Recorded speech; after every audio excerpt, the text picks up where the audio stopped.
सभी श्रोताओं का प्रेरणादायक कहानी में हार्दिक स्वागत, अभिनंदन। आज के इस वीडियो में आप सभी के सामने प्रस्तुत है एक प्रेरणादायक कहानी जिसका शीर्षक है आरी की कीमत। बढ़ते हैं कहानी की तरफ। एक बार की बात है, एक बढ़ई था। वह दूर किसी शहर में एक सेठ के यहाँ काम करने गया। एक दिन काम करते करते उसकी आरी टूट गई। लालच पर आरी के वह काम नहीं कर सकता था और वापस अपने गांव लौटना भी बहुत मुश्किल था। इसलिए वह शहर से सटे एक गांव पहुंचा। इधर उधर पूछने पर उसे लोहार का पता चल गया। वह लोहार के पास गया और बोला, भाई मेरी आरी टूट गई है, तुम मेरे लिए एक अच्छी सी आरी बना दो। लोहार बोला, बना दूंगा, पर इसमें समय लगेगा।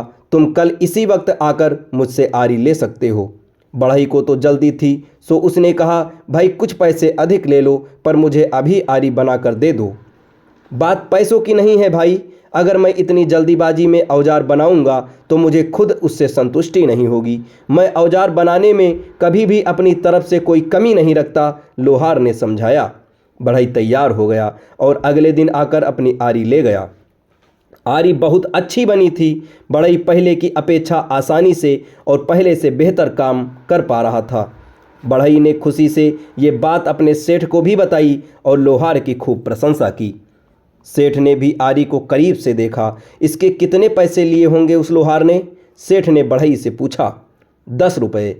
सेठ ने मन ही मन सोचा कि शहर में इतनी अच्छी आरी के तो कोई भी 30 रुपये देने को तैयार हो जाएगा।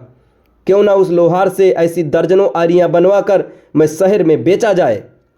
अगले दिन सेठ लोहार के पास पहुंचा और बोला, मैं तुमसे ढेर सारी आरियां बनवाऊंगा और हर आरी के 10 रुपये दूंगा, लेकिन मेरी एक शर्त है। आज के बाद तुम सिर्फ मेरे लिए काम करोगे, किसी और को आरी बनाकर नहीं बेचोगे। मैं आपकी शर्त नहीं मान सकता, लोहार बोला। सेठ ने सोचा कि लोहार को और अधिक पैसे चाहिए। वह बोला, ठीक है, मैं तुम्हें हर आरी के 15 रुपये दूंगा। अब तो मेरी शर्त मंजूर है। लोहार ने कहा, नहीं, मैं अभी भी आपकी शर्त नहीं मान सकता। मैं आपकी अपनी मेहनत का मूल्य खुद और पूरा मूल्य निर्धारित करता हूं। मैं आपके लिए काम नहीं कर सकता। मैं इस दाम से संतुष्ट हूं, इससे ज़्यादा दाम मुझे नहीं चाहिए। बड़े अजीब आदमी हो, भला कोई आती हुई लक्ष्मी को मना करता है? व्यापारी ने आश्चर्य से बोला। लोहार बोला, आप मुझसे आरी लेंगे, फिर उसे दुगने दाम पर गरीब खरीदारों को बेचेंगे, लेकिन मैं किसी गरीब के शोषण का माध्यम नहीं बन सकता।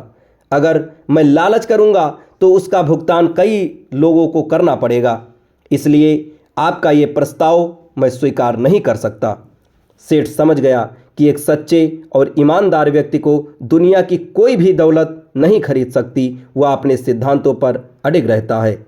अपने हित से ऊपर उठकर और लोगों के बारे में सोचना एक महान गुण है।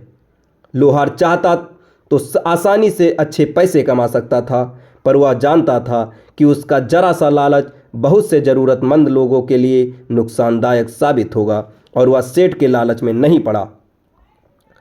दोस्तों, अगर ध्यान से देखा जाए तो लोहार की तरह ही हम में से अधिकतर लोग जानते हैं कि कब हमारी सेल्फिशनेस या ग्रीडीनेस की वजह से बाकी लोगों को नुकसान होता है, पर ये जानते हुए भी हम अपने फायदे के लिए काम करते हैं। हमें इस अपने व्यवहार को बदलना होगा। बाकी लोग क्या करते हैं इसकी परवाह हमें नहीं करनी चाहिए और खुद ये फैसला करना चाहिए कि हम अपने फायदे के लिए ऐसा कोई काम ना करें जिससे औरों को तकलीफ़ पहुँचे। दोस्तों, ये कहानी आपको कैसी लगी कमेंट बॉक्स में ज़रूर बताएं और ऐसी ही ढेर सारी कहानियों के लिए हमारे चैनल को सब्सक्राइब करें। धन्यवाद।